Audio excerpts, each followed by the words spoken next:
Hashtag Uttarakhand मांगे भू कानून। सोशल मीडिया में ट्रेंड करता ये सिर्फ एक ट्रेंडिंग टॉपिक नहीं बल्कि उत्तराखंड के युवाओं की आवाज है। ये लड़ाई उत्तराखंड के हक हकूक की है। ये पहली बार नहीं है जब उत्तराखंड का कोई राजनीतिक मुद्दा सोशल मीडिया पर ट्रेंड कर रहा है और अक्सर कई राजनीतिक मुद्दे ट्विटर पर ही सिमट कर रह जाते हैं, लेकिन इस बार उत्तराखंड के युवाओं ने भू कानून की मांग की जिम्मेदारी अपने हाथ में ले ली है और इस मुहिम को ट्विटर से आगे फेसबुक और इंस्टाग्राम तक ले गए हैं। इससे उत्तराखंड की इस भू कानून की मांग में उन लोगों को भी ऊर्जा मिली है जो पिछले लंबे समय से इसकी लड़ाई लड़ रहे हैं।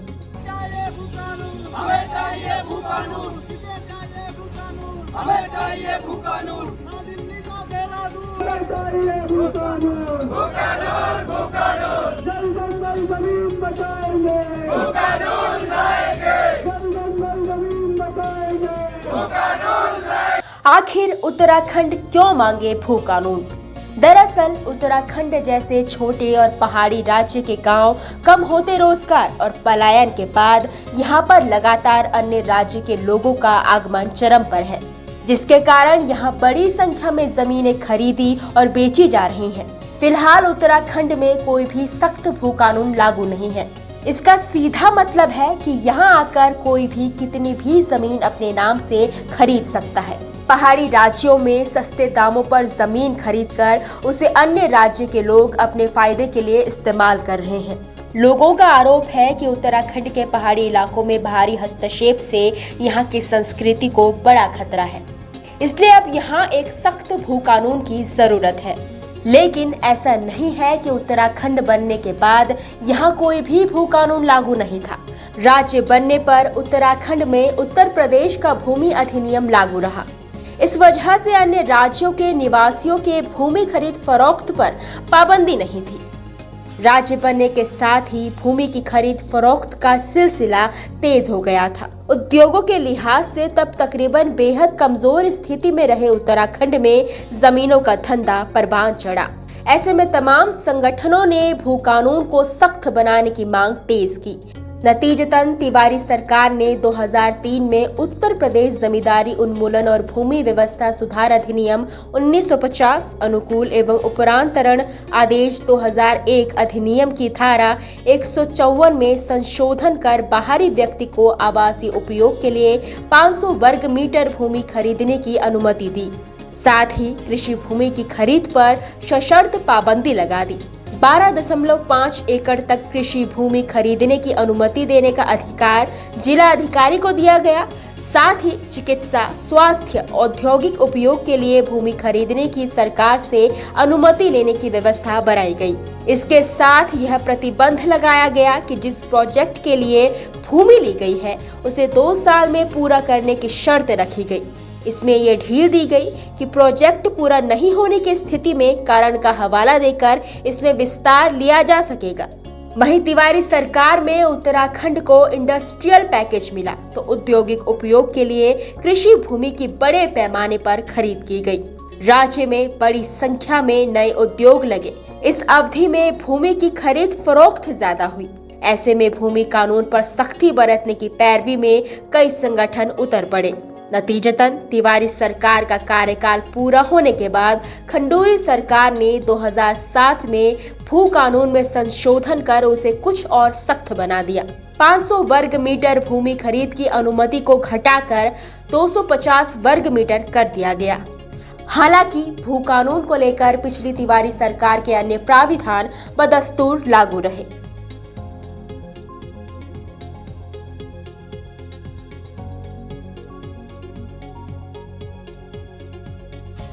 राज्य की आवश्यकता और उद्योगों को बढ़ावा देने के लिए खास तौर पर लघु, मध्यम और छोटे उद्यमों की मांग को देखते हुए सरकार ने कानून को और सख्त बनाने से गुरेज ही किया।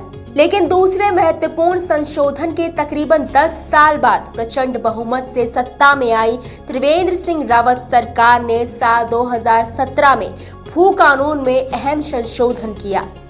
संशोधित भूमि अधिनियम में बाहर से पूंजी निवेश को आमंत्रित करने के लिए कृषि, बागवानी के साथ ही उद्योग, पर्यटन, ऊर्जा समेत विभिन्न व्यावसायिक और औद्योगिक उपयोग के लिए भूमि खरीद का दायरा 12.5 एकड़ से बढ़ाकर 30 एकड़ तक कर दिया गया।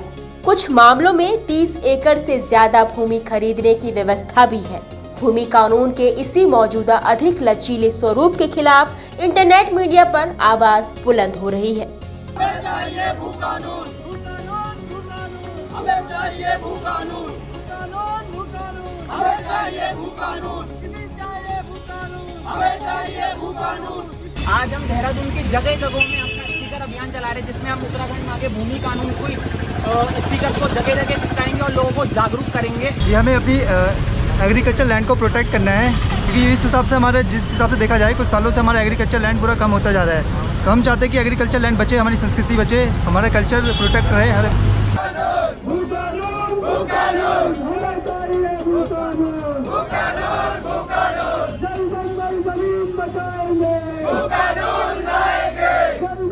उत्तराखंड की अगर बात करें तो एक रिपोर्ट के मुताबिक साल 2000 के आंकड़ों पर नजर डालें तो उत्तराखंड की कुल 8,31,227 हेक्टेयर कृषि भूमि 8,55,980 परिवारों के नाम दर्ज थी। इनमें 5 एकड़ से 10 एकड़, 10 एकड़ से 25 एकड़ और 25 एकड़ से ऊपर की तीनों श्रेणियों की जोतों की संख्या 1,08,863 थी। इन 1,08,863 परिवारों के नाम 4,02,022 हेक्टेयर कृषि भूमि दर्ज थी, यानी राज्य की कुल कृषि भूमि का लगभग आधा भाग। बाकी 5 एकड़ से कम जोत वाले 7,47,117 परिवारों के नाम मात्र 4,28,803 हेक्टेयर भूमि दर्ज थी। ये आंकड़े बताते हैं कि किस तरह राज्य के लगभग 12% किसान परिवारों के कब्जे में राज्य की आधी कृषि भूमि है और बची 88% कृषक आबादी भूमिहीन की श्रेणी में पहुंच गई है। यही कारण है कि अब उत्तराखंड के लोगों ने एक बार फिर भू कानून के लिए मशाल हाथ में ले ली है और अग्रिम पंक्ति में युवा खड़े हैं। उत्तराखंड में भू कानून को लेकर पहले भी लगातार आंदोलन होते रहे हैं, लेकिन इस बार सोशल मीडिया पर एक मुहिम छिड़ गई है। प्रवासी उत्तराखंडी हो या राज्य के युवा और साथ साथ लोक कलाकारों से लेकर तमाम पत्रकार और समाज से जुड़े लोग भी इस आंदोलन का समर्थन कर रहे हैं। सरकार पर दबाव बनाया जा रहा है कि वो चुनाव से पहले एक सख्त भू कानून लागू करे, क्योंकि ये मुद्दा उनकी भाषा, संस्कृति और सभ्यता की सुरक्षा के लिए है। पहाड़ी हल्ला बोल, हल्ला बोल, हल्ला बोल, पहाड़ी हल्ला बोल, हल्ला बोल, हल्ला बोल।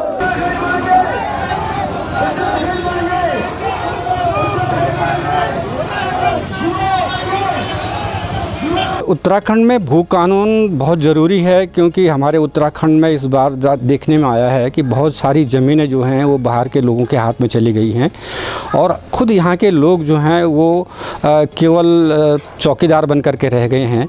ऐसी स्थिति में अगर जब तक हमारे उत्तराखंड में एक अच्छा भू कानून, सख्त भू कानून जैसे कि हिमाचल प्रदेश में है, ऐसा नहीं आएगा, तब तक हमारे उत्तराखंड का विकास संभव नहीं है। और आने वाले समय के लिए हमारे युवाओं को अगर हमें अपनी ज़मीन से जोड़ना है तो उनके लिए ज़मीन चाहिए, और ज़मीन तभी मिलेगी जब हमारे पास भू जो कानून है वो सख्त होगा। हर कोई कह रहा भू कानून कई किस्म के होते हैं। टेंडेंसी एक्ट है 35 का, आपका सीलिंग एक्ट है, उसके बाद चकबंदी वाला एक्ट है, और JDLR है जो भारत का पहला भूमि सुधार एवं जमींदारी विनाश अधिनियम बना था, वो है।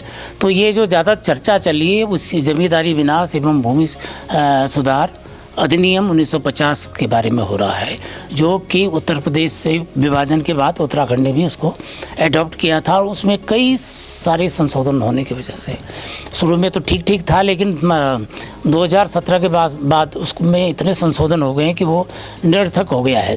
देखिए, ज़मीन जो है, भूमि जिसे कहते हैं, ज़मीन जैसे कहते हैं, ज़मीन एक आधार होता है। ज़मीन का मतलब एक मिट्टी का टुकड़ा नहीं होता है वो, है? ज़मीन है base, this is a base. कहते हैं ना, किसी के नीचे ज़मीन खिसक गई, ज़मीन खिसक गई मतलब आधार खिसक गया। और इस धरती पर जो सबसे बड़ा जो सस्टेन करने का लाइफ सपोर्ट है वो ज़मीन ही है। अगर ज़मीन ही नहीं होगी तो किसकी धरती, किसका क्या, किसका कुछ नहीं होता है। अगर मेरे पास एक टुकड़ा ये है तो ये समझिए कि धरती का ये टुकड़ा मेरे नाम है, समझे। तो ज़मीन का ये मतलब होता है। और आप जानते हैं ज़मीन की वजह से महाभारत का कितना बड़ा युद्ध हुआ था। क्यों हुआ था? ज़मीन की वजह से। दुर्योधन ने कहा था कि मैं पांडवों को एक सुई के नोक बराबर भी ज़मीन नहीं दूंगा। उन्होंने तो 5 गांव मांगे थे, लेकिन ज़मीन इतनी इंपॉर्टेंट होने का नहीं, सुई की नोक के बराबर नहीं, मतलब मैं आपका आधार ही समाप्त करना चाहता हूँ।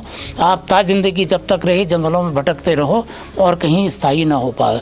तो ट्राइब्स क्यों हैं आज, जहाँ तक जो जनजातियाँ क्यों हैं, वो क्या कहते हैं, हंटर गैदरर रही है, फॉरेस्ट ड्वेलर रही है, जंगलों में भटकते रहे, उनके पास ज़मीनें नहीं रही हैं। अनुसूचित जातियों के साथ भी यही हुआ है, क्योंकि उनकी ज़मीनों पर कब्जा हो गए थे, वो हुआ। जो ये ZALR है, भूमि कानून जिसकी बात कर रहे हैं कि साहब, इसको 2 चीज़ें हैं, एक तो इसमें संशोधन हो या तो इसको ख़त्म कर दिया जाए। तो जैसे यूपी में भी नया भूमि कानून बन गया, तो अलग से एक भूमि कानून बन जाए जो ZALR की जगह एक भूमि अधिनियम बन जाए, उसमें सारी भूमि सुधार की या जो बंदिशें हैं जो भी एक कानून बने और उसमें उसकी होनी चाहिए। वो तब हो जब या तो इसको रिपील कर दिया जाए। जो उत्तराखंड में जो हमारी जो मांग है कि भूमि कानून एक स्पेशल एक भूमि कानून होना चाहिए, तो उसकी जो हमारी जो मांग है, क्योंकि सबसे पहले तो उत्तराखंड जब अलग पृथक राज्य मिला तो उस समय हमारे यहाँ पे भाई 67% तो हमारी वन भूमि थी, और उसमें जो बची हुई जो भूमि है हमारी 33% में भी भाई हमारा अलग अलग है। कुछ में कॉमर्शियल मॉल्स हैं, कोई कॉमर्शियल एक्टिविटीज़ हैं, कुछ रेजिडेंशियल प्लॉट है। इसमें जो कृषि भूमि है मेनली वो बहुत तेज़ी से घटी है।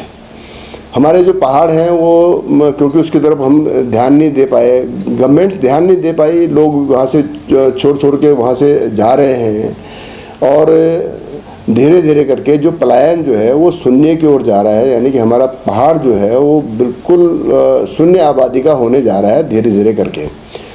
जो भूमि कानून की जो हमारी मांग है उसके पीछे बहुत सारी जो तथ्य हैं या जो हमारी मांग है उसके पीछे कारण ये है कि हमारी जो उत्तराखंड की जो संस्कृति है और यहाँ का जो भौगोलिक हमारा जो परिवेश है या हमारा कल्चर है, ये दूसरे राज्यों से, तमाम हिंदुस्तान के दूसरे राज्यों से थोड़ा सा बिल्कुल भिन्न है। और यहाँ के लोग सीधे हैं। दरअसल भूमि कानून हमारी जो भूमि कानून को लेकर के जो मांग है, क्योंकि यहाँ पर जो बड़े बड़े धनाढ्य लोग हैं, जो पूंजीपति हैं, उन्होंने यहाँ पर 2000 राज्य बनने के तुरंत बाद एक बहुत बड़ा मास मूवमेंट उनका चला कि भाई ये राज्य नया बन रहा है और ये पहाड़ी राज्य है, यहाँ का जो है एनवायरनमेंट बहुत अच्छा है, ये टूरिज्म फ्रेंडली इसका एटमॉस्फेयर है। तो उन्होंने यहाँ तमाम लोगों ने आकर के यहाँ पर भूमाफियाओं ने, इनफैक्ट मैं भूमाफिया जरूर कहूँगा कि भूमाफियाओं ने आकर के, क्योंकि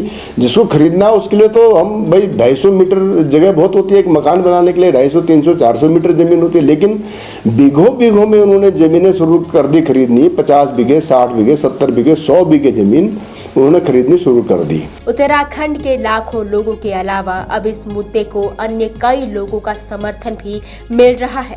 तो हिमाचल प्रदेश के पूर्व मुख्यमंत्री वीरभद्र सिंह ने बेहतर भविष्य के लिए सुझाव भी दिया। उन्होंने उत्तराखंड में रेवेन्यू एक्ट के सेक्शन 18 को लागू करने का सुझाव दिया है।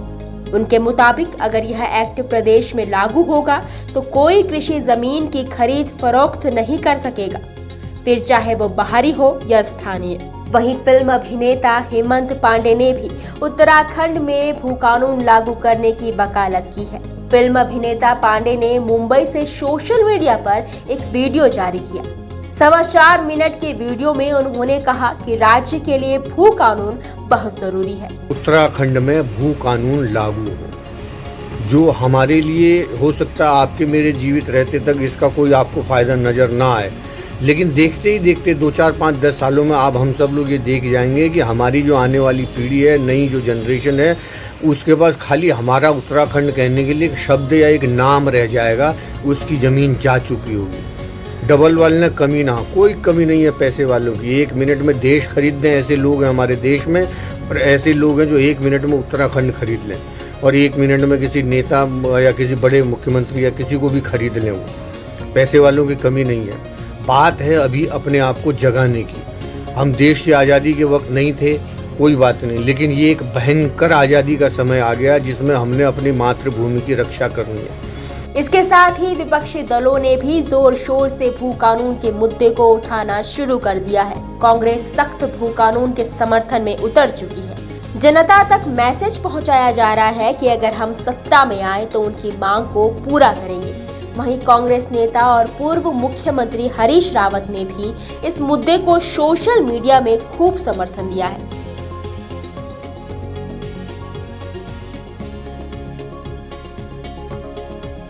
कांग्रेस के अलावा आम आदमी पार्टी भी भू कानून को अपना समर्थन दे रही है।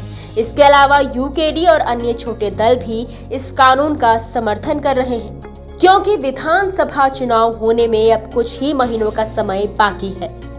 ऐसे में कयास लगाए जा रहे हैं कि सरकार चुनाव से पहले प्रदेश की जनता का दिल जीतने के लिए भू कानून लागू कर सकती है। वहीं कांग्रेस और आप इसे चुनावी मुद्दा बनाकर दांव खेल सकते हैं, लेकिन चाहे कुछ भी हो, इस बार उत्तराखंड में भू कानून जैसे अहम मुद्दे की चिंगारी फैल चुकी है, जिसे कोई भी राजनीतिक दल अब नजरअंदाज करने की गलती नहीं कर सकता है।